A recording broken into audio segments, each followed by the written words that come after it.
ভাই কিছু কিছু মানুষ 24 ঘন্টায় 48টা বিড়ি খাওয়ার পর সেই ধোয়া ছাড়তে ছাড়তেই বলে আমি জীবনে কোনোদিন কারো ক্ষতি করি নাই রে। অথচ এরাই বন্ধু বান্ধবের সাথে বাইক নিয়ে যাওয়ার সময় হুদাই যা করে,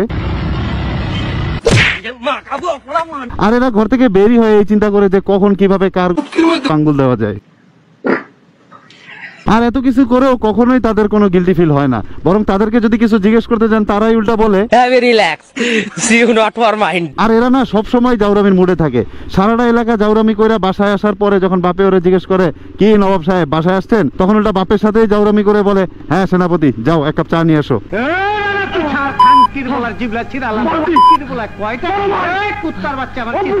আর এভাবেই সাইদা নিজের পিঠে বাপের 5 আঙ্গুলের পার্মানেন্টলি ছাপ বসানোর পরে বলে যে আমি এত বড় অন্যায় করি নাই। তাহলে আপনি যে কি পরিমাণ অন্যায় করেছেন মোটামুটি। আর বাপের হাতে উড়া দুরা কেলানি খাওয়ার পরে যখন জানতে পারে যে ওর নামে বিচার ওরই সেই ক্লোজ ফ্রেন্ড দিছে যারে নিয়ে ও পুরো এলাকায় জাউরামি করে বেড়ায়, এটা জানার পরে তো ওর মাথা পুরো একদম গরম হয়ে যায় আর ওরে ফোন দিয়ে থ্রেট করা শুরু করে যে ছোট্ট একটা রিকোয়েস্ট করে তুই খালি কষ্ট করে 5 মিনিটের লেগে আয়, তুই খালি একটু আয় পর তোরে মাইরা আমি ঘুমামু ভাই, আমার ঘুম হয় না, তোরে মাইরা ঘুমামু, তুই একটু আয় ভাই। আমি আইতাছি 5 মিনিটের মধ্যে আইতাছি, তুই আয়, তোর রিকশা ভাড়া লাগলে আমি দিয়ে দেব, তুই নিশ্চয় যাবে না, তোর মায়ে ঘুমায়, তোর মায়ে ঘুমায়। আর এভাবে ঝগড়া শেষ করে সবার সামনে যখন পার্ট নিয়ে যাইতে থাকে তখন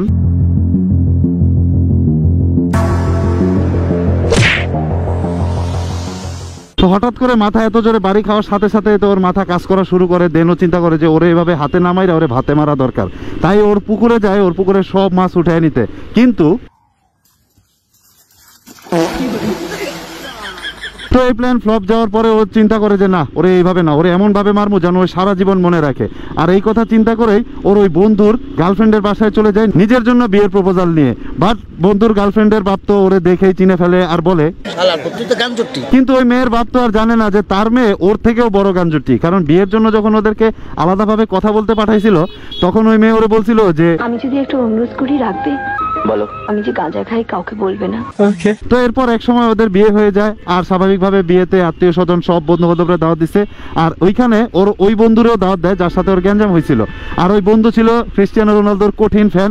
তাই বিয়ে কমপ্লিট হওয়ার পর ওর ওই বন্ধুর সামনে গিয়েই ও যেভাবে সেলিব্রেট করে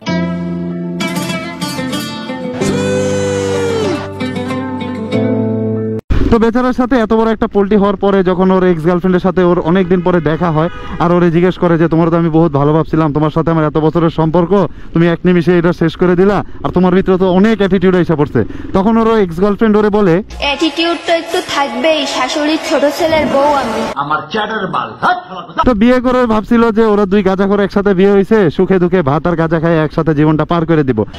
বাট ও তো আস্ত একটা ভাদাই মা, সারা জীবনে কোনো কাজ কাম করে না, যার ফলস্বরূপ বউয়ের টাকায় ভাত গাঁজা দুইটাই খাইয়া চলতে হয়। আচ্ছা, যার জন্য সারাক্ষণই ওদের জামাই বউ ঝগড়া লাগিয়েই থাকতো। বাট ওরে যখন বোঝানো হইতো যে দেখ তুই তো আসলে বউয়ের টাকায় চলস ফিরোজ, বউয়ের কাছে মাফ চাইতে সমস্যা কি, যা বাসায় যায় বউয়ের পাড়া ধরে মাফ চা, তখন ও বলে আমি আমার স্ত্রীর পায়ে ধরে মাপ চাবো?